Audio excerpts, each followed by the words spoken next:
सलैया साहित्य संसार में आपका हार्दिक स्वागत है। फिर निराशा क्यों, बाबू गुलाब राय के निबंध श्रृंखला में आज विफलता नामक निबंध लेकर के उपस्थित हूँ। असफलता, विफलता, पराजय, हार सब एक दूसरे के पर्याय हैं। आज विफलता पर एक दार्शनिक पीठिका उपस्थित है।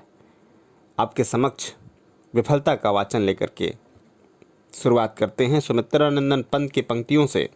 माँ मेरे जीवन की हार, तेरा मंजुल हृदय हार हो। संसार में मनुष्य सब कुछ होता हुआ भी कुछ नहीं है। वह सोचता कुछ और है और होता कुछ और है। उसके मनोरथ मन के अर्थ अथवा रथ रह जाते हैं, जिन पर बैठकर वह चक्कर लगाता रहे किंतु हाथ कुछ न आवे। वह परिश्रम करता है किंतु उसका फल कुछ नहीं होता। कभी कभी तो नेकी करते बुराई हाथ लगती है, होम करते हाथ जलता है। रंग में भंग होना जीवन के प्रत्येक दिन का अनुभव है। स्कूल और कॉलेजों की परीक्षाओं में तो विफलता साधारण सी बात है, किंतु जीवन की परीक्षाओं में विफल होना बड़ा ही व्यापक महत्व रखता है। जरा सी भूल में सारे जीवन की तपस्या भ्रष्ट हो जाती है, सारी आशाओं पर पानी पड़ जाता है। कभी कभी तो अपनी भूल भी नहीं होती। विधि के चक्र में पड़कर यही करना पड़ता है, लिखत सुधाकर लिखिगा राहु। हम सुधार के लिए कमर कसकर खड़े होते हैं, किंतु या तो हम स्वयं प्रलोभनों में पड़ जाते हैं या हमारे साथी प्रलोभनों में पड़कर हमारा साथ छोड़ देते हैं और हमारी सारी योजनाएं धूल में मिल जाती हैं। हम कल्पना के उच्चतम शैल शिखर से गिरकर वास्तविकता के अंधकार में गर्त में गिर पड़ते हैं। हमारे साम्राज्य के स्वप्न वर्षाकालीन बादलों की भांति छिन्न भिन्न हो जाते हैं और क्षण भर में हम राजा से रंक बन जाते हैं। आशावादियों का स्वप्निल संसार चाहे जितना दिव्य हो, किंतु वास्तविक संसार बड़ा कर्कश, अत्यंत कठोर है। उसमें पद पद पर आपत्ति और विफलता का सामना करना पड़ता है, परंतु आशावादी को उस कठोरता में हीरक खंड की द्युति दिखाई देती है। उसकी आशा पारस मणि का काम करती है। उसके स्पर्श से लोहा भी स्वर्ण बन जाता है। केवल कल्पना ही में नहीं, वरन वास्तविकता में ही उसका संसार बदल जाता है। उसके लिए हार ही जीत बन जाती है। उसे विफलता में ही सफलता दिखाई पड़ने लगती है। उसका मुख कमल प्रसन्नता से खिला रहता है। हार में हमें मानव शक्ति का परिचय मिलता है। विफलता द्वार ही हमें यह ज्ञात होता है कि संसार में और भी शक्तियां हैं और हम उनसे टक्कर लेकर उन्हें अपने अनुकूल बनाने का यत्न कर रहे हैं।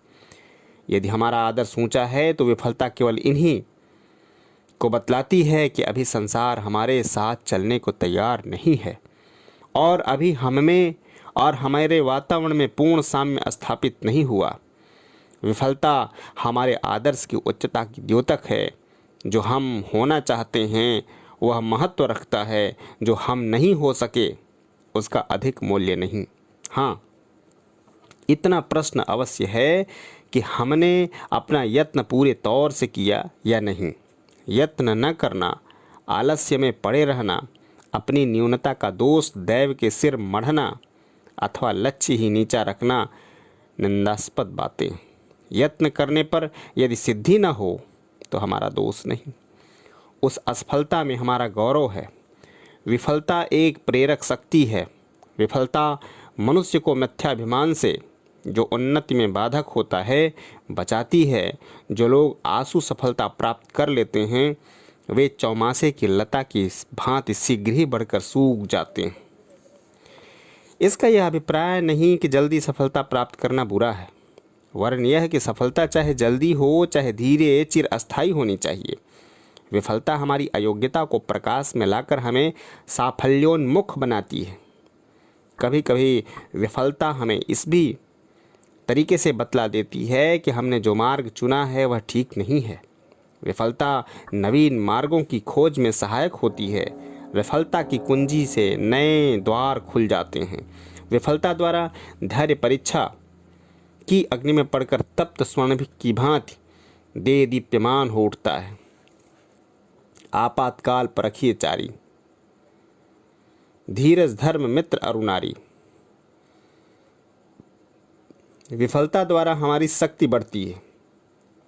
विफल होना पाप नहीं, हाँ, विफल होकर के निरुद्योग बैठे रहना अवश्य निंदनीय है। जो लोग विफलता का महत्व नहीं जानते वे ही विफलता से निराश होते हैं। यदि विफलता हमारी न्यूनता के कारण है तो हमें वह न्यूनता पूरी करनी चाहिए, और यदि दूसरों की प्रतिकूलता के कारण है तो दूसरों को अनुकूल बनाना चाहिए। विफलता से दुखित न होना हमारे प्रतिद्वंदियों को विफल बना देता है। यदि लोग हमारे मार्ग में रोड़ा अटकाना चाहते हैं और हम उससे विचलित नहीं होते तो हमारे विरोधी हतोत्साहित हो जाते हैं, उनका मनोरथ सिद्ध नहीं होता। पराजय में हमें विचलित नहीं होना चाहिए, किंतु हमारा पक्ष ऐसा न हो जिससे हमें लज्जा आवे। सत्य पक्ष में पराजित होना भी गौरव की बात है। असत्य पक्ष ग्रहण करने वाले स्वयं विजेता ही की नैतिक पराजय हो जाती है। पीड़ा देने वाले की अपेक्षा पीड़ित का नैतिक मूल्य अधिक होता है।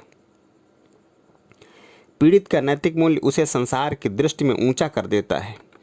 पीड़ा देने वाला भी स्वयं लज्जित होने लगता है।